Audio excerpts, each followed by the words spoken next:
Hello everyone, hope you're all keeping well and safe. Welcome to the second series of the Environmental Speaker Series, a collaboration between WWF Malaysia and U.S. Embassy in Kuala Lumpur. It is a series of 6 virtual talks focusing on nature, addressing climate change and its implications for Malaysia. For today's session, we will be exploring the questions of roles and responsibilities, the conservation of natural resources and biodiversity protection.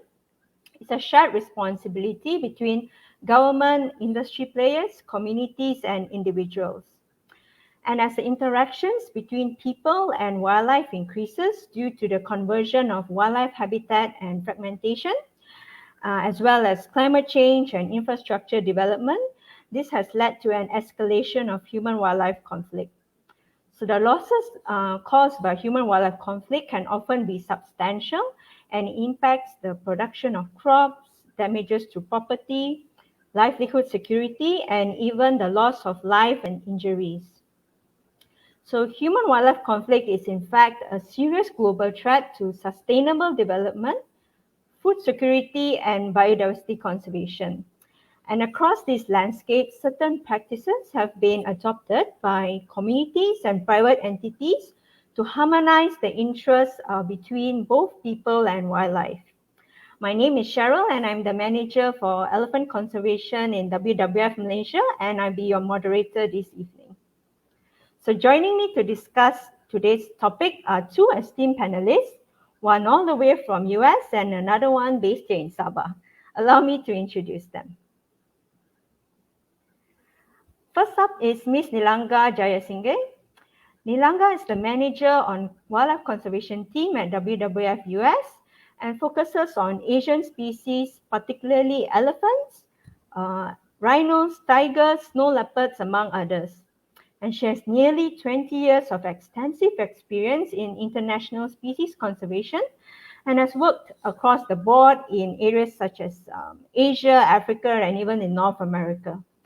And her areas of expertise include human-wildlife conflict management, Asian elephants, which I heard is her first love, strategic planning, connectivity conservation, capacity building, and technological applications for wildlife conservation.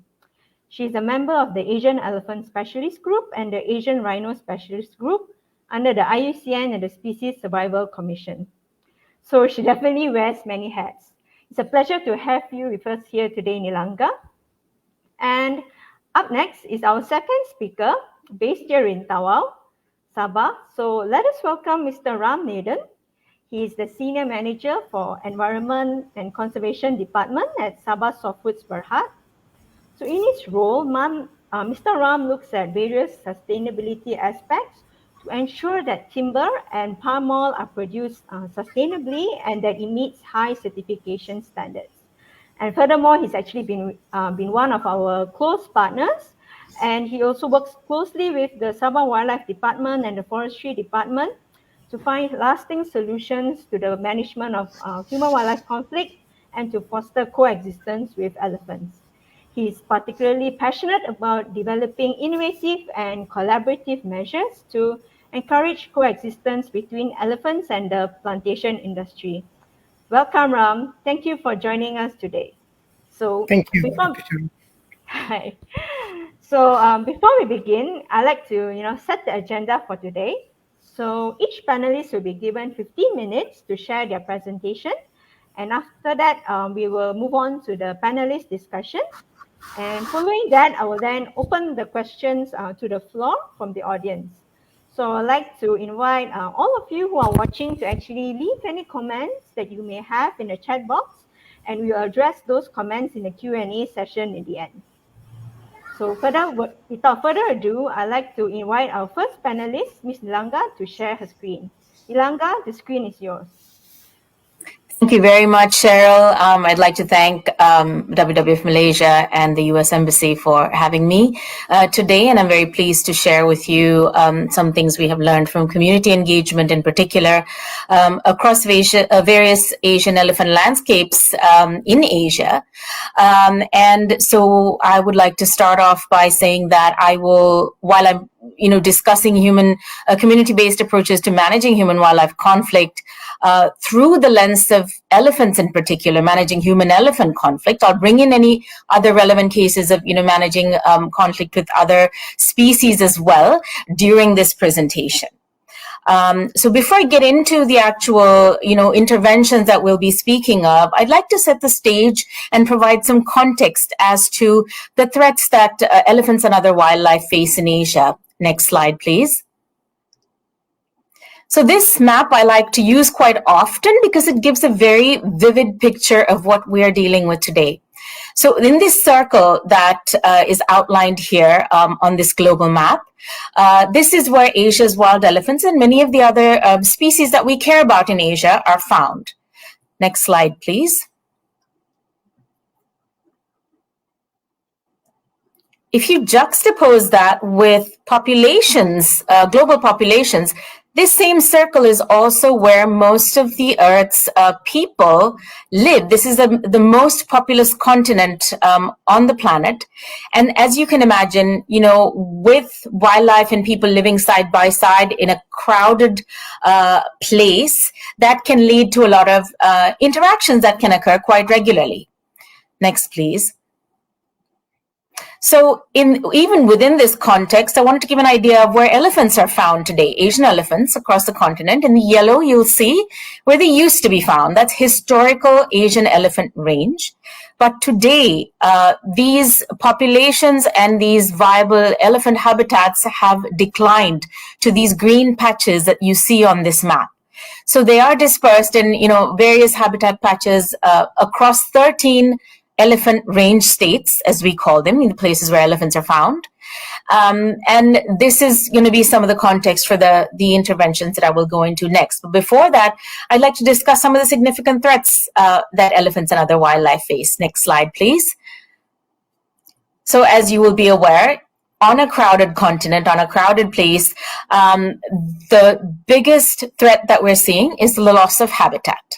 Habitat is converted into agriculture, development, community areas, and multiple other uses. And because of that, wildlife and other biodiversity at large loses out on the spaces that they have to live in. And this then results in wildlife needing to move about beyond what they now have left as their natural habitat. That may mean that they may often come into human inhabited areas, which are often right next to protected areas in many places. Next slide, please. So in the event of this, you may have an elephant coming into your backyard and eating your banana plantations, for instance. Or next one, please. Or you may have an elephant or a herd of elephants go through a crop field. This is a paddy field, rice cultivation in India, in Northeast India in particular. And here you will see that elephants have gone through this field. They may not have even consumed the crops, but just the simple act of walking through has destroyed quite a big section of this field. And often these kinds of encounters mean that people can lose, up to a year's worth of income from the losses that they incur from agriculture to wildlife. Next, please. Another point is that elephants in particular have very good senses of smell, and they can smell that there may be grains or fruits or vegetables and things stored inside people's homes. So they may come looking for them and break into people's homes, which often leads to loss of property, destruction of property, and even injury and death to people. And something else I want to highlight is that while we all benefit from the presence of these amazing, creatures, the elephants, tigers, rhinos, etc., that we live with on this continent in particular, much of the costs of living with wildlife are borne by communities that live alongside them. And these communities are often the poorest and most marginalized in these areas. So often you can imagine that the costs that they incur from human-wildlife conflict are pretty significant for their lives and livelihoods. And so this may result, next slide please, in people retaliating against elephants and killing them in turn, which leads to very negative impacts for both wildlife and people as a result of human-wildlife conflict. Next slide please. But I also want to highlight that when you say human-wildlife conflict, there's very significantly an equal parts human, equal parts wildlife in these interactions that we're dealing with, which means that you have to work with the communities, especially that are impacted by these conflicts and that are eventually the stewards of the nature and the wildlife that they live alongside. We, of course, must work, as Cheryl mentioned earlier, with every single stakeholder that is impacted or impacts situations of human-wildlife conflict, including everywhere, all the way from governments to development agencies or groups, to companies and businesses, to communities especially that are, or even civil society organizations or people like you, general public. Everyone has a role to play, but especially in these cases, communities are very important to engage in managing situations of human-wildlife conflict. This is an image from Vietnam, where we work with community groups outside a national park where there have been increasing levels of human-wildlife conflict occurring. Next slide, please. And a very important community engagement perspective is when you're putting in tools on the ground to prevent conflicts, such as electric fencing, as you see in this image in particular. Community engagement and buy-in for implementing these tools is so significantly important. Without community buy-in, without them actually agreeing to install these fences and maintain them, this tool or technique is not going to be effective down the road. Communities must be able to make sure there's no blade of grass that grows tall enough to touch the wire, because if anything touched that fence, the wire, it breaks off the current and then stops it from being functional. So, but also to ensure that the current is constantly functional to keep wildlife out. That means that community buy-in and engagement is so important to ensure that even any tool that you put in place on the ground is effective over the long term. Next slide, please. And this is another example of working with communities to install electric fencing in Myanmar, which was done, prior. We continue to work with communities there, but prior to February of this year, we were very much engaging with multiple stakeholders to ensure that human-wildlife conflict was also managed in the country. We continue to work with communities to do so. Next slide, please. And another example, this is from Nepal. Here we see a grain storage unit. And the reason that this came to be is because this community lives in a buffer zone of a national park. In these areas, wildlife move through quite often, and they were having issues with elephants coming in, especially during harvest seasons. Elephants are very smart in that they can figure out when the paddy is ripening or fruits are ripening, and they come at that time to feed on this type of produce. So every year they were losing. As soon as they harvested rice, they would store the grains inside their houses or in sheds outside their houses, but elephants would come and they would break into these and get into their grain stores, which means that they would again lose the income from these crops that they could have sold. This intervention, this was actually with the support of the U.S. Fish and Wildlife Service, that these communities were able to construct a concrete grain storage unit in which there are compartments within this. If you go through the next slide, please, you see a little bit more clearly that there are these various compartments inside where people can store their rice. And that means they're protected. This is heavily fortified. Elephants can't break into this. But also at the same time, there's community engagement and buy-in for this because people pay a small premium every month to make sure that their grain is stored there, and then they can access whenever they need to. So this is very much a community enterprise. It was their willingness, their interest in building something like this to maintain their rice stores, to both protect themselves and their livelihoods, but also elephants in turn, and to be good stewards of conservation in the area. Next slide, please. Another important intervention is engaging communities in helping manage human-wildlife conflict situations.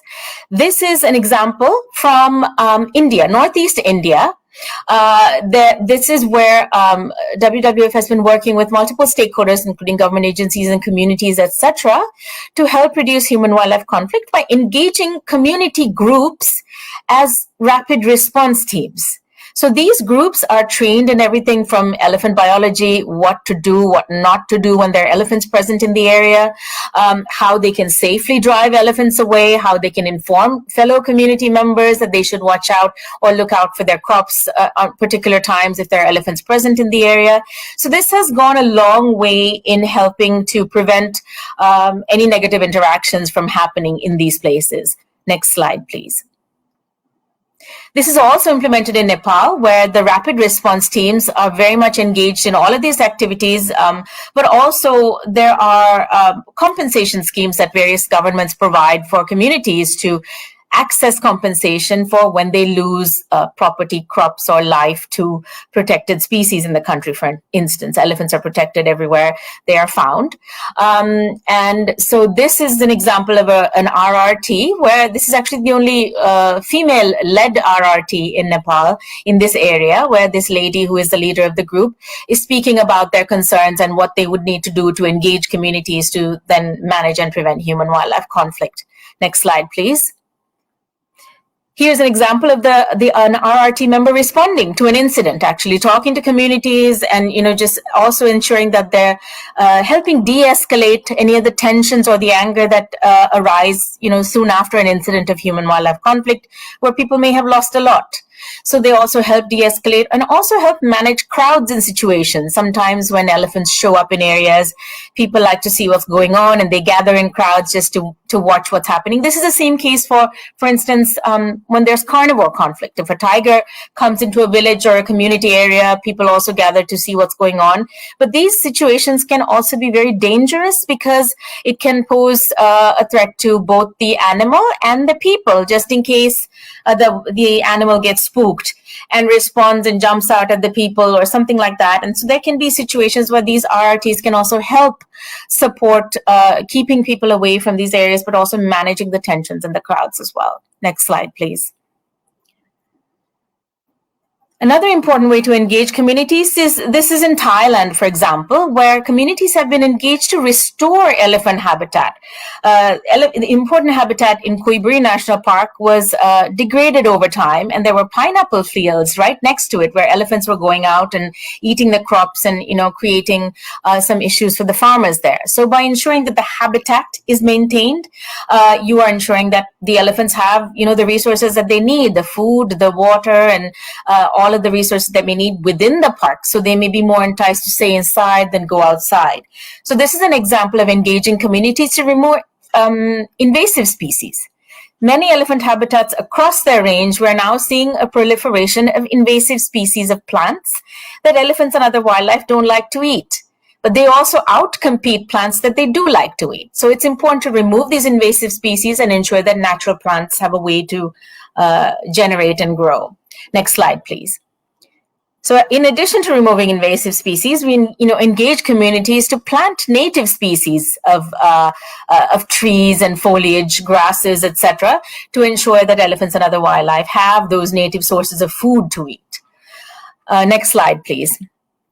In addition, many wildlife species have mineral needs. They need salt. They need other types of minerals in their lives. So in their daily, they might go looking for salt licks, mineral licks, where they can gain that supplement for them. So communities are engaged to also help create these mineral licks in these areas. So this provides, a good basis for elephants to think that, okay, here we have everything we need here. We, want to stay here instead of going out into the farms to consume the crops there. Next slide, please.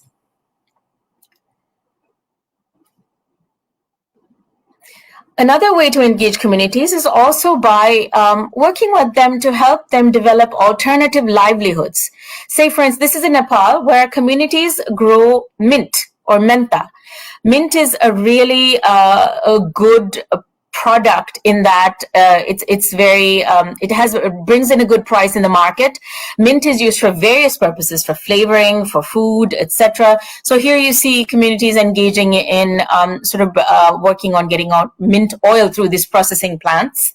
one good reason here is that they also, of course, have to grow the produce that the country needs for their consumption, like rice and vegetables, etc. So that has to still happen. But just in case elephants or the wildlife come and destroy those crops, by growing mentha and other crops like chamomile, etc., there is an opportunity for these communities to earn additional livelihoods, alternative livelihoods. In case those other crops are damaged, they still have some income coming in from these produce. And the important part to notice is that products like mentha and chamomile are inedible for elephants and many other species because of the properties. The oils in the leaves, etc., make them not very appealing to elephants and other wildlife, so they don't really like to eat it. But it is a good cash crop that communities can bring in income with. So that is why alternative livelihoods are so important. Next slide, please.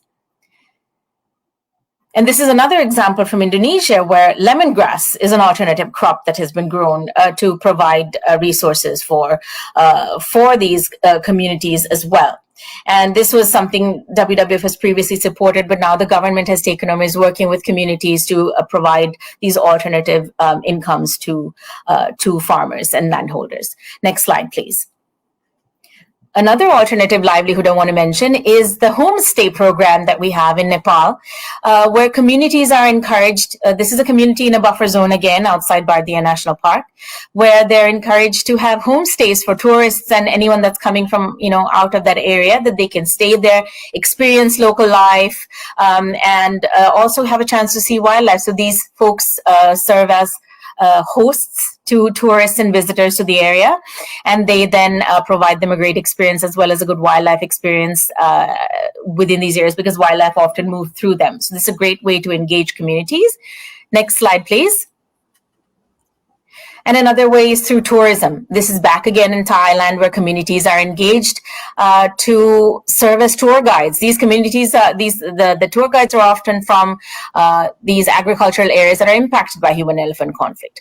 They're engaged and trained in elephant behavior, biology, etc., so that when tourists come, they give them a great experience, but also are able to obtain an additional income through these activities. Next slide, please. Okay, Nilanga, you have 2 minutes to wrap up. This is my last slide, so it's perfect timing. Thank you, Cheryl. So I just wanted to wrap this, bring this all back together and say that, going back to saying that communities are, very, very important for us to engage communities in managing human-wildlife conflict, but all other stakeholders as well, including, governments, businesses, etc. Because human-wildlife conflict, for instance, there were some solutions and techniques and things that I pointed out, but there are no one or two solutions to addressing the issue. It's a very complex thing that needs integrated and holistic approaches for long-term sustainability, and that includes addressing root causes, things that drive human-wildlife conflict, like habitat loss, etc. So if you're taking a broad holistic approach, then there is opportunity to address this long term. And I wanted to highlight this particular report that came out recently, which is in partnership with the WWF and the UN Environment Program, where there are a number of case studies from all over the world that demonstrate how these holistic and integrated approaches can lead to sustainable management of human-wildlife conflict down the road. And I also wanted to highlight in this here that one of the key studies in the report is on the work that's being done by Sabah Softwoods. So with this, I would then like to hand over to Mr. Ramnathan to speak about the work that they're doing on the ground in Sabah to manage human-wildlife conflict. Thank you so much.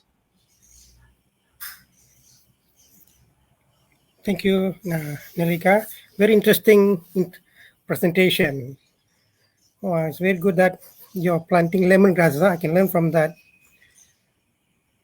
Okay. My slide, please.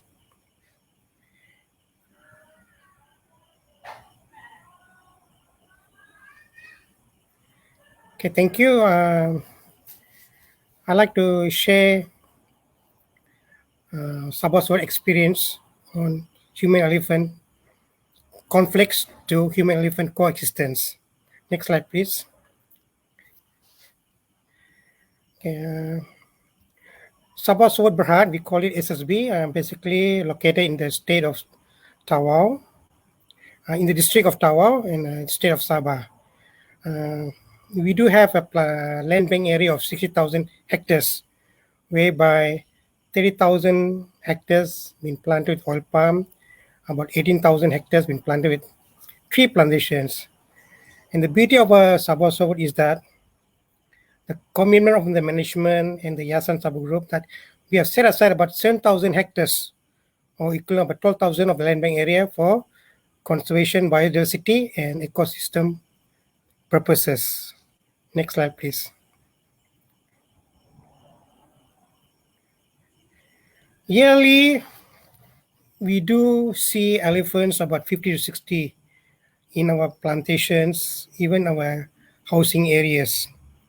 Okay, a group of 5 to 6 or to 10, they roam around, and we notice that they do come often during the wet seasons. Okay, they come to the housing area, they eat all the fruits they can eat in the housing areas. Next slide, please. These are some of the impact from human-elephant conflict. We do see elephants coming to tree plantations, debarking the trees, strip off the barks, and then oil palm, young palms been affected, and then some properties in terms of housing areas, like water tank been damaged, and there's a reason for it. Meaning to say that over these years, I noticed that the trees been barked mostly along the roadside, not inside, and this make the elephants to debark is because of the disturbance of vehicle passing through, human being walking the field. But as you go inside, you don't see any of this kind of debark happening in the tree plantations. Okay, in oil palm, yes, young palms have been affected because mainly due to our electric fencing system problem. In terms of properties, these things happens because we do have contractors staying in the plantation for land development.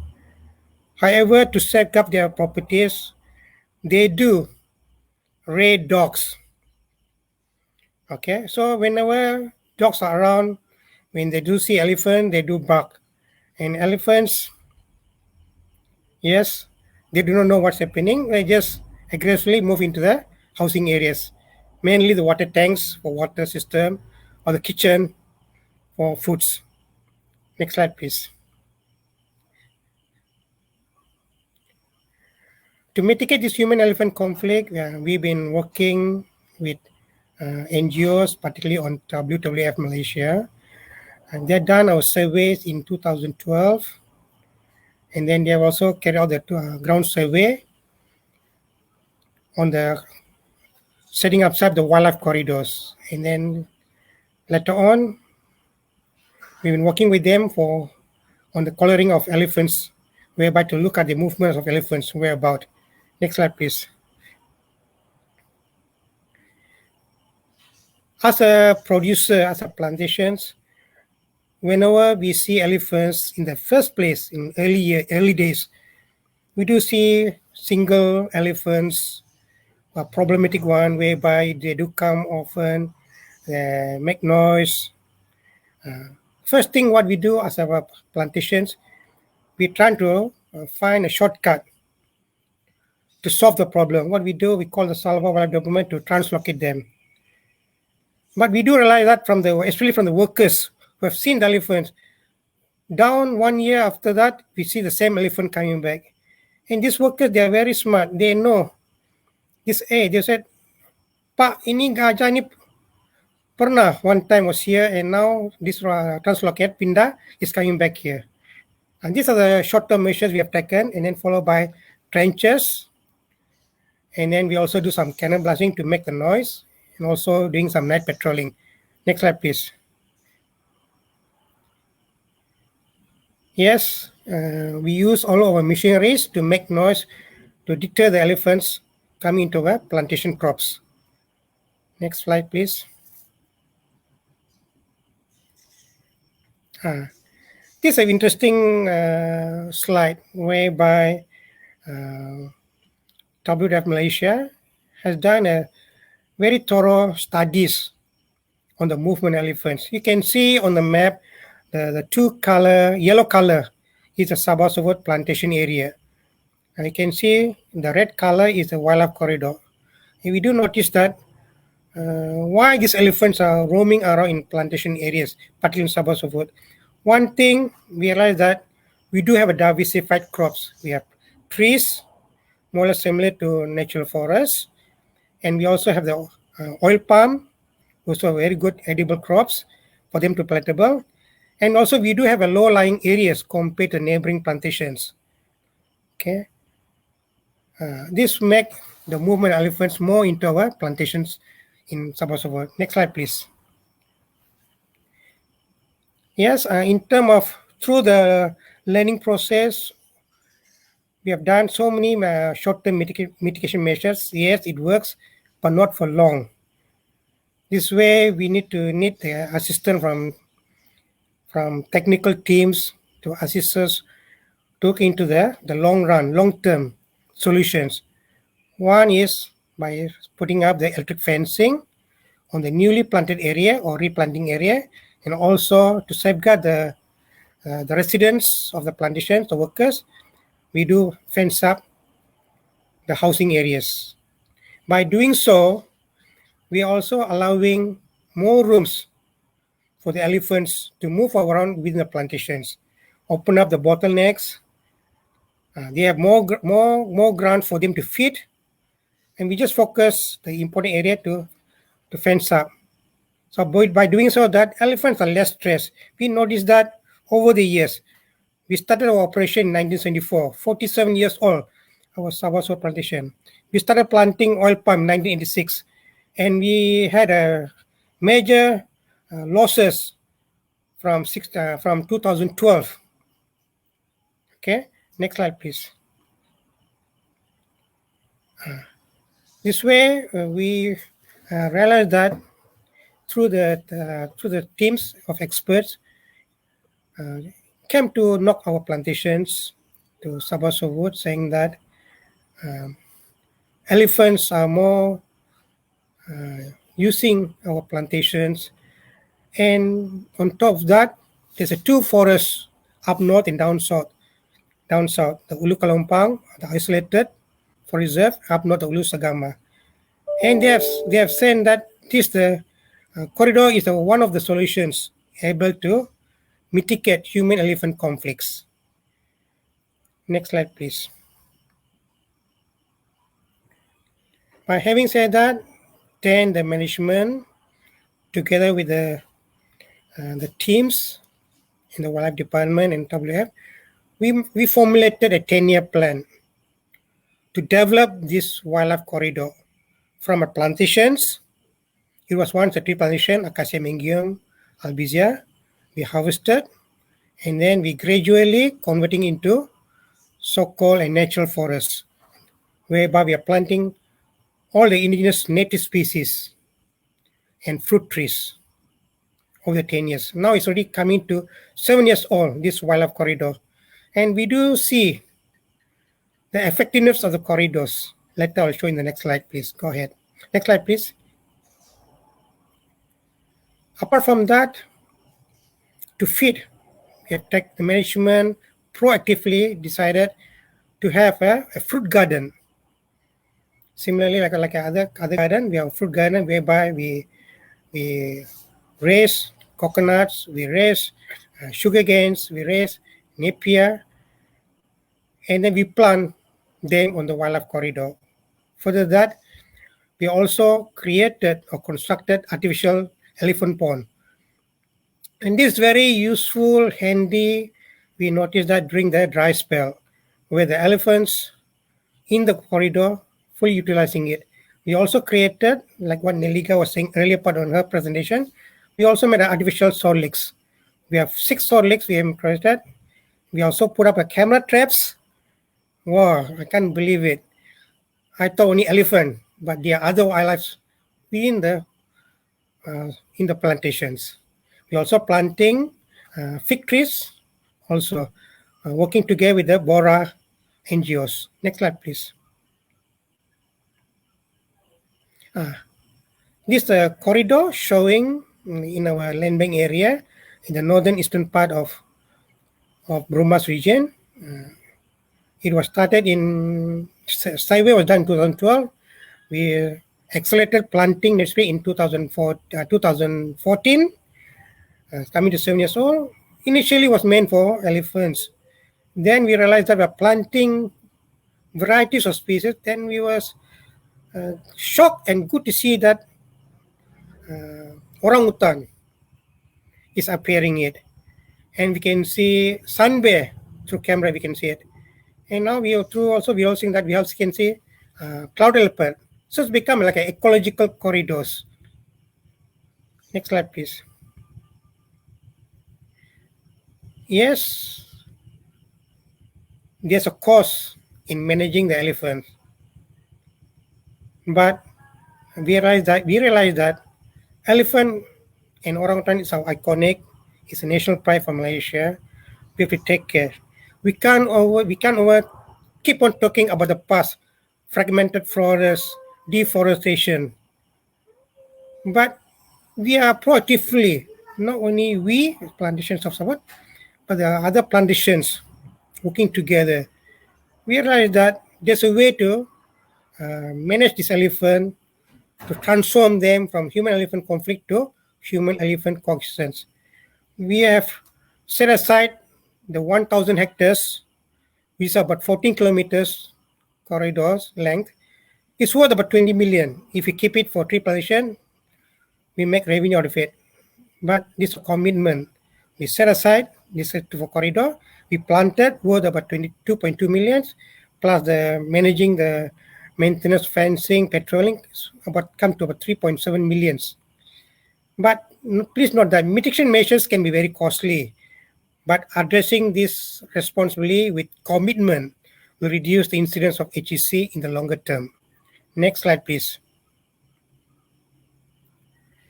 This slide showing that our crop damages losses from 2012 up to 2018, need to update 2019. You can see a red arrow pointing there. That's about over a year, we lost about 5 millions. Okay, and then down in 2018, we lost about 5,000. Why? Because this drastic drop reductions because of the wildlife corridor and also installation of electric fence and realignment of electric fence. Next slide, please.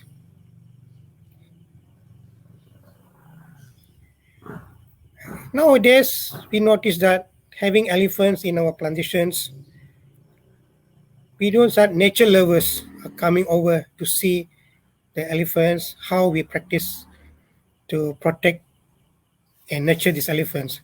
So there are people coming over through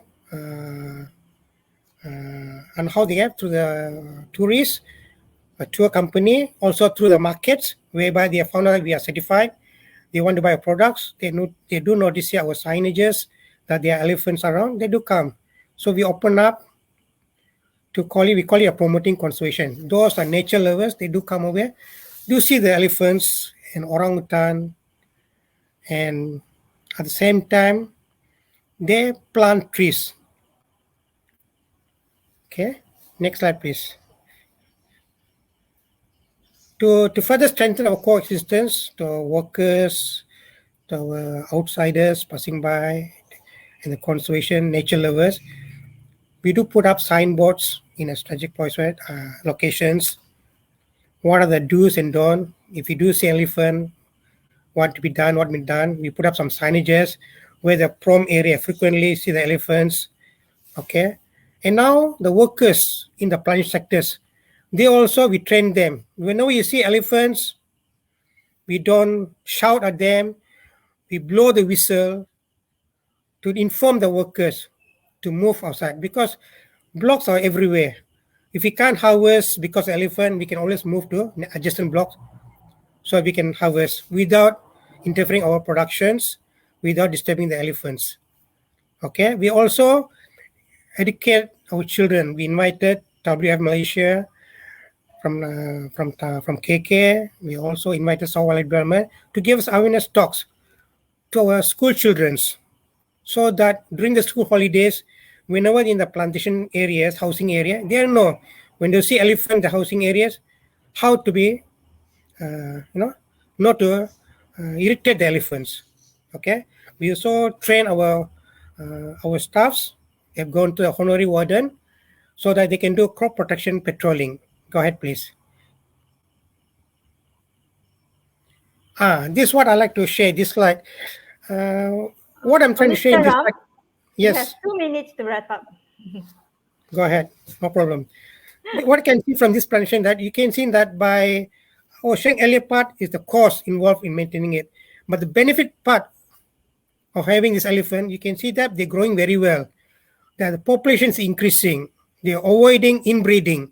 Further, you can see young baby elephants are growing, are born in the plantation. In 2018, in our Sabah Softwoods plantation, there were 8 elephants being recorded that they are born. Now they are residents of Sabah Softwoods plantation. That was 2018. 2019, we recorded about 6.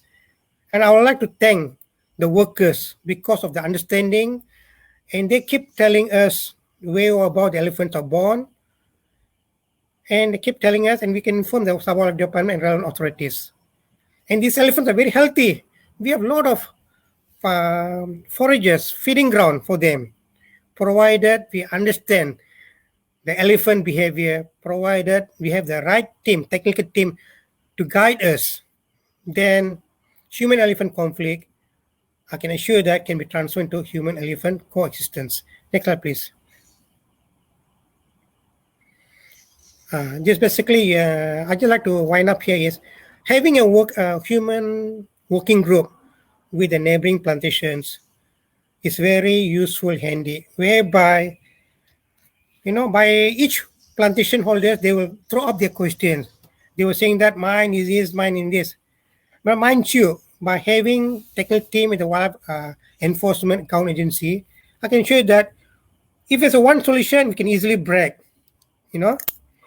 But you have so many solutions by case, you can hardly break the solution. There's a lot of options. This way, the human-elephant group is very important, and I hope we'll keep on ongoing to strengthen this coexistence. Next slide, please. Yes.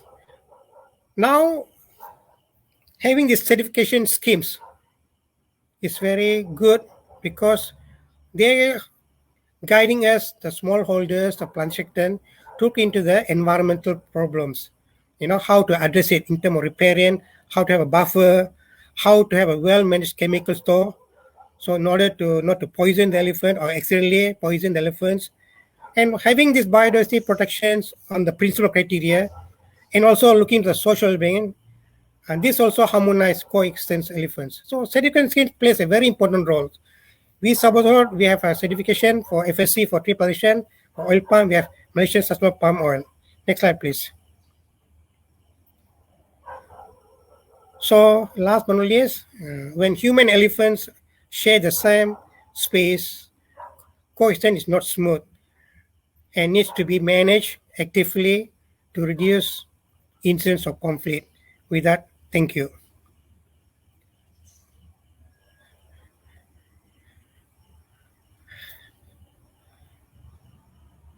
I can't hear Dr. Cheryl. Oh, I was on mute. Sorry. Okay.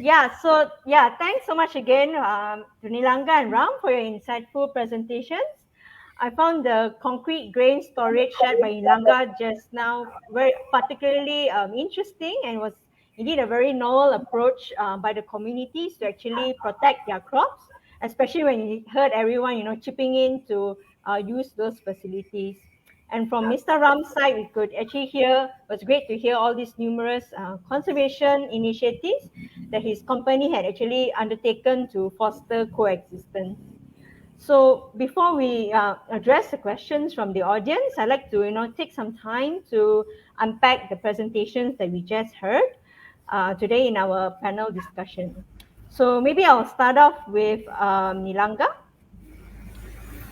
So a question from Nilanga is that based on your presentation just now, we know that there are many, for community-based approaches to be successful over the long term, or for it to be viable, there has to be some form of a sustainable financing mechanism.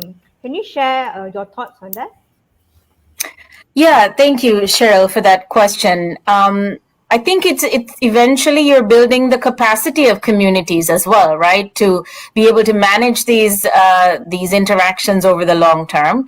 So in terms of sustainability, I think that is something that is also when it comes to human wildlife conflict, every situation is context specific. There is no blanket approach anywhere to any kind of situation that you can say you put in a fence there and that's going to work, right? It's going to stop the conflict. Or you put in, alternative livelihoods and that's going to stop the conflict. Each situation is very context specific. It can be different from one village to the next. What the situation is on the ground and how the elephants or the wildlife are interacting in those situations can be very different. So in the same way, what you're putting into place on the ground must be very tailored to that context and be context specific. So even when it comes to financing, I think there are lots of things to be determined and figured out in how you're addressing the situations on the ground. Finance-wise, two of the things that I can mention, I think, are compensation and insurance schemes that are used as mitigation measures for damages incurred, for after the fact. How do you continue to maintain community support for conservation, but also help them meet their livelihood needs, etc. Right? So when you're incurring damages, you incur losses. How do you then help communities that way? So compensation schemes, for instance, a number of governments have compensation schemes, as I mentioned, for protected species. That can also be a bit tricky sometimes because a lot of damages that we see that are happening in many places are as a result of non-protected species as well. Species like wild boar or deer or peacocks and things like that. So how do you then account for ensuring that, conflict is managed across the board for all species, not just protected ones like elephants or tigers, etc.? So compensation schemes, there are various criteria that should be taken into consideration, even with compensation, ensuring that verification is accurate, making sure that there are also prevention methods being used. And then if you still incur, damages, then you are compensated. So there are various tools and techniques that are there criteria that should be followed.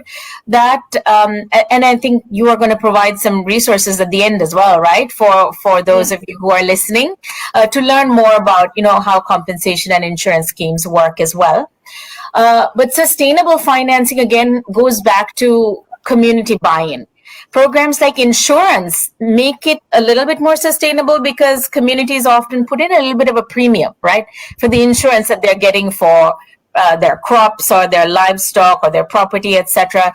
With that premium, there's some buy-in again from communities that they, whatever they're protecting or whatever damages they incur, then will have some sort of local buy-in from that as well. So some of the insurance schemes that are being tried out in different places do have local communities putting in a little bit of a small portion of the premium for the insurance, for instance.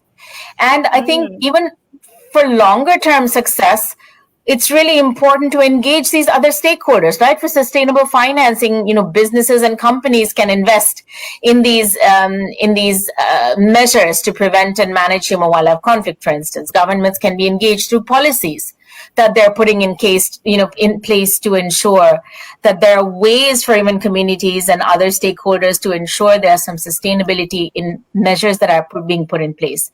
Investments by governments as well, right? Like in terms of what is being supported, what is being implemented, etc. So I think it takes, multiple stakeholders to come together to both manage and reduce, but also ensure the sustainability of what's being implemented on the ground as well. Okay. Thanks so much for your insights, Nilanga.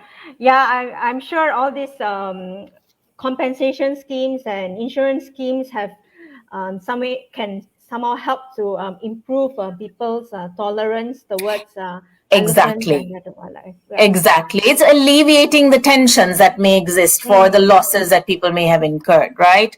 And that Yeah. improving of tolerance. But also that alone will not help in the long run. There has to be holistic and integrated approaches that in the end will Yeah. ensure sustainability. Okay. Yeah. Okay. So maybe the next question, I'll throw it to Mr. Ram. So based on your presentation, we can actually see that your company has actually gone the extra mile. For example, we've seen that you've actually set aside almost 1,000 hectare corridor, and if your company has even taken a step further to restore that corridor. So definitely that would need more resources and pumping money into that. So I was just wondering, right, because this basically means that keeping elephants in your land does actually come at a price. So coming from the business sector, why did your company decide to allow elephants and also other wildlife to use some parts of your plantations, despite having to bear some costs? And also, what do you think can be done to actually encourage other plantations in the industry to actually come on board to support this sort of initiatives? Thank you. Thank you, Dr. Cheryl. It's not easy, but we have gone through how many years already on these conflicts. Okay, but why I still believe why plantation can still can tolerate these conflicts, because we are producing oil palm or palm oil, and we realize that we cannot, as my top management keep on saying, that what has happened in the past is past. Okay, and we have a big land bank area. By losing a few crops, put in other way, it happens like natural mortality or weather disaster. We can adapt to it, we can take it. So why can't we just accept it, that damages by elephant? However, through over there, if you walk along from Nilanga, we realize that it is possible by looking at the solutions, by addressing the problems one by one.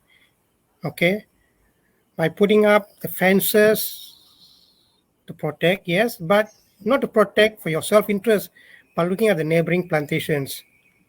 Okay, and we as a government-linked company, we want to show a good model to the rest of the plantations, that things can be done right way, provided we have the right technical team to show us. We must understand the behavior of elephants or other wildlife.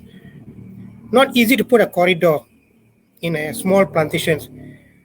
But beside the wildlife corridor, other plantations can also play a role by putting up the fence correctly, instead of putting it, become a problem, creating a problem. Okay, even the oil palm, some areas they can also create their plantations as a corridor. If you see the movement of elephants every time, like we as a big players, we can able to buy collar elephant satellite collars to see the movement. But by having the wildlife department, by having the WWF, you have the expert on it for elephants, and just I put it why that human working group is a very important. I keep on saying that, whereby you can put the big players, small players, and driven by the enforcement government agencies. Okay, and I noticed our neighboring plantations, like the golden bonio palm, if you're familiar with it. Now they understand to the human right. Now we put did a joint inspection. We share the cost of electric fencing. That lightened it for both of us. To put up an electric fence is very costly. You need about 10,000 ringgit Malaysia for 1 kilometers. And mind you, if you're having a 20,000 hectares of oil palm area, it's very costly. Not only that, as what Nilanga was saying, that putting up is one thing, but to maintain it, bukan senang. Yeah, daytime you can control, but nighttime, if it's heavy rain one branches drop into the elephants, the power cut off, then the elephants, happy jolly, comes in. Okay. I don't know, I'm sorry, but I think I still believe that there are plantations now coming on board to learn. Yeah. With this certification also, with the certification, they're guiding us. They also cutting to every criteria, biodiversity protections, the buffer zones. We are learning, but we are also adverting it. And that's all I can say that. Okay. All right. Thanks so much, Mr. Ram. Yeah, I know what you mean. Like in order to better manage this conflict situation, you definitely need the cooperation and also the collaboration of your neighboring plantations, and to look at this whole issue at using a landscapes approach. So yeah, definitely we need more people to come on board to support these initiatives. And Cheryl, if I could add to that as well, I just want to add something really quickly, is that awareness is key, right? Based on what Mr. Ram is saying, like making sure other plantations and other stakeholders are aware of the situation, what can be done, what is happening, what are the costs versus the benefits, right? So I think the awareness part is very important, but also what you talked about in terms of the social context. Very often we find that there are social tensions among stakeholders over how to manage human-wildlife conflict, how to manage the conflict with the wildlife. So it's really important to also look at that and address those social tensions as well, so we can all work better together to be able to address the human-wildlife conflict sustainably. So I think we should not forget that human angle of, dealing with the situation and, making sure every stakeholder engaged and involved is able to work together collaboratively. Yeah, definitely agree with that. So maybe the next question, I'll throw it to Nilanga. So, so human-wildlife conflict is often perceived as a local grassroots issue, but then we know it's actually bigger than that, because human-wildlife conflict has enormous impacts on both people and biodiversity, and it's also a serious global threat to sustainable development, food security, and biodiversity conservation. So in fact, I know there's this report that you mentioned just now. So it's interesting to see that there's actually a connection between human-wildlife conflict and 15 out of the 17 United Nations Sustainable Development Goals.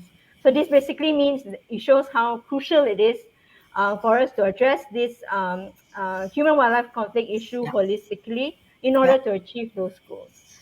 So basically, like, how then can we actually elevate this issue more prominently, so that more people take it seriously, especially to those that can solve those problems? Absolutely. Thank you, Cheryl. That's a great question.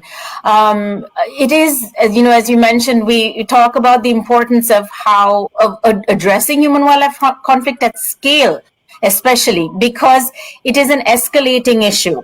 It is going to become one of the biggest challenges that we deal with on this planet as we continue to lose wild spaces and we continue to see increased interactions with wildlife, right? So it is connected to pretty much every other threat to biodiversity we can think of. They're all interconnected.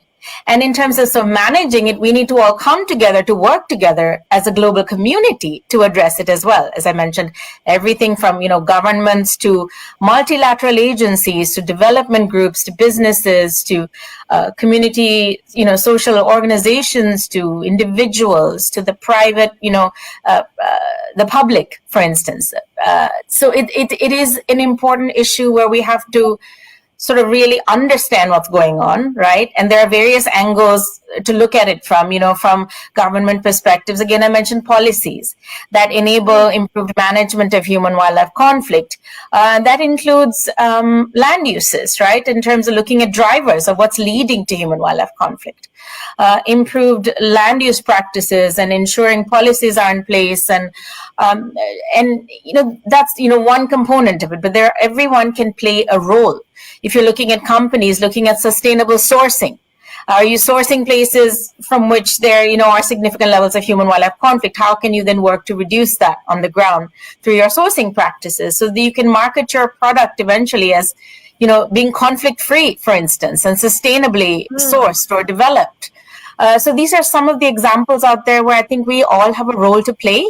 And I want to also highlight that in the report, we have a section where we have asks of all of these various stakeholders and what you can do in your own way to help manage and reduce human-wildlife conflict. So I think that those are some tangible actions that people can take in their own way to be able to affect change when it comes to achieving some level of coexistence. And I also want to highlight that I think Mr. Ram mentioned this earlier, absolute, complete, harmonious coexistence is not always going to be possible with different types of wildlife that we live with, especially if we're living with large, potentially dangerous species that you're living next to that could cause damage.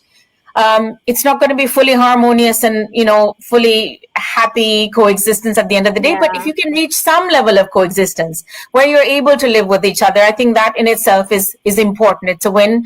How do we then get to those different, points of being able to coexist with wildlife? I think is important to think about as well.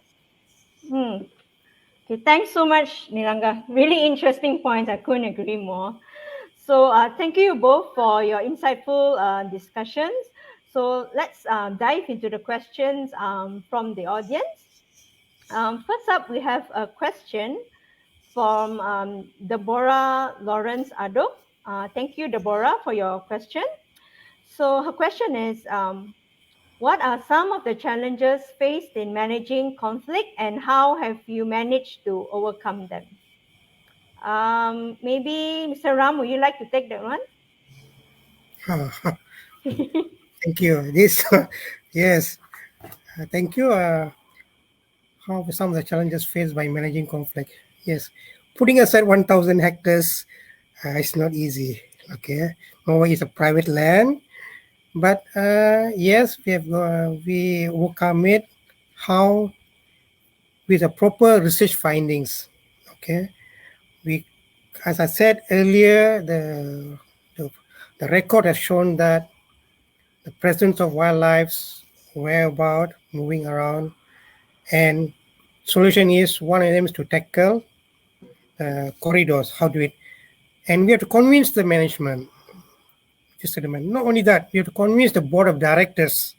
Okay, and it's not easy. But how we handle this? We progressively establish the corridors, and we do invite the top management teams to come over to see the plantation. Of course, it looks a bit, as I said, corridor that cannot be like a plantation, whereby clean. Okay, but it's messy. But good thing that we can change their mindset by showing that the presence of elephant. They can see elephants. They can see jungle fall, other things coming in. So they accept it. Okay. We also invited the board of directors for them to plant trees. I can say we also put them into our website. We also send to our buyers, saying that we're conserving it. And these are some of the challenges we overcome. Putting up to some of the networks, convince the management. Okay, we're happy about it and overcoming it. That's about it. Okay. How about you, Nilanga? Do you have any points? Yeah. Sure. I'd like to echo, what Mr. Ram said in terms of the importance of understanding the situation first, right? I mentioned this before as well. Understanding the context for conflict is really important before you put any measures in place to address it. You could, without doing that, if you put any measures that may not be, applicable or effective, it could even, escalate the situation or, there won't be any reduction as such in the long term. So it's really important to make sure you're making including or implementing targeted interventions. So those are some of the challenges I think that we can think of, but also I'd like to reflect back to the social angle as well, ensuring that challenges can come from the tensions among stakeholders. So making sure you address that would also be really important. Just a couple of things to highlight there. I'm sure there are many more from different situations that we can think of, but these are the two key things that I can think of off the top of my head right now. Thanks. Okay, thanks, Nilanga. Okay, So I think we have only time for one final question. So there's this question by Natasha. Okay, hi Natasha. So Natasha is actually asking like, what can urban folks do to support conservation initiatives? So actually, that's a very interesting question. I know we touched a lot more on focusing on communities and private entities, but how about people living in the urban areas where sometimes they don't live in close proximity to elephants? So how then can we help? Any takes on this? Yeah, I'd like to actually take that and say that human-wildlife conflict actually is common everywhere in the world. We're going to encounter some sort of interaction with wildlife anywhere you live, even in urban settings. If you think about, for instance, here in the United States, you think about species like raccoons coming into your backyard and rifling through your garbage can looking for food, or a fox getting into your hen coop, and stealing a hen or some eggs or things like that, or a snake coming in and, consuming, eggs again, or that you might be hoping that you can have for consumption, or those kinds of situations are all forms of conflict, right? That's human wildlife conflict. So none of us are exempt from encountering these situations. So I think it's really important to keep that in mind. Make sure you are not interacting with wildlife. They're wild animals. Please don't engage directly, because that could, lead to negative situations where you could be injured, the animal could be injured, right? Also, something else I would like to highlight is that if you're traveling somewhere, especially, please do not interact with wildlife. Don't feed the wildlife. Yeah, if you're looking at situations where, where there may be monkeys, troops of monkeys, and they have become quite aggressive, grabbing food off people's hands or attacking people or things like that. And that was originally initiated because people started feeding them and getting them more used to being around people. And then they became used to that. And then now it's a situation, it's a problem, it's a conflict. So then often the wildlife end up being culled as a result of these interactions, and then which it could have been avoided if you maintain that healthy distance with wildlife and not interact with them. So those are some of the things that I'd like to say. Just be mindful of any kind of interactions you're having. Just don't engage, and call professionals if you need to take care of the situation, and just be mindful of how you're storing things, your garbage, anything that you can think of, in ways to prevent those kinds of interactions. Yeah. Okay. Thanks, Nilanga. How about Mr. Ram? Do you have anything to add? No, I think Nilanga has pointed out the right thing. Okay. Don't feed the wildlife. Yeah, I think Mr. Ram has the first-hand experience on these issues in the plantation. I think the urban folks, I think they can support conservation initiative by means of. But we have to play our part. I think the what you call, like documentary, filming, showing on TV. Yes, during the awareness raising. Yes. Then they realize, it's not that they don't want, but maybe they are not aware of it. By putting all this filming, everything, awareness, I agree. Yes, it's possible. Nothing is possible. Everything is possible. Okay. Thanks, Sharam and Nilanga. So I'm afraid that's all the time we have left for our session today. So based on these interesting presentations, we now know that human-wildlife conflict is actually a complex and multifaceted issue that's actually a growing global threat that's affecting not only conservation, but also the economy and livelihoods. And indeed, there's collective joint solutions actually required, and in fact, site-specific measures are needed between different stakeholders so that everyone plays an active role to manage the conflict situation, and by doing so, it can help to foster coexistence. So before we end our session today, I would like to once again express my gratitude to both Nilanga and Mr. Ram for taking the time to share their insights with us today. And also thank you to all of you who have also tuned in to our session. So if you'd like to replay today's session or to watch our previous session, you can find them in the videos tab on our Facebook page. And also, if for more information about our work or any links to resources, you can feel free to check out this link on the QR code that we've prepared. So this QR code actually provides access to some of the resources which we have parked in. So it includes the Human-Wildlife Conflict report that was mentioned by Nilanga. So please do feel free to log in and have a read. And also in those slides, you also can see some of the other measures that you can actually do, especially for urban folks or even those that live in close proximity to elephants to actually manage this situation. So thanks all, take care, and we'll see you again next month for another session. Goodbye. Thank you, Dr. Sheila. Thank you, Thank you for Nilanga. having Thanks us. so much. There's a lot of things can be learned from you.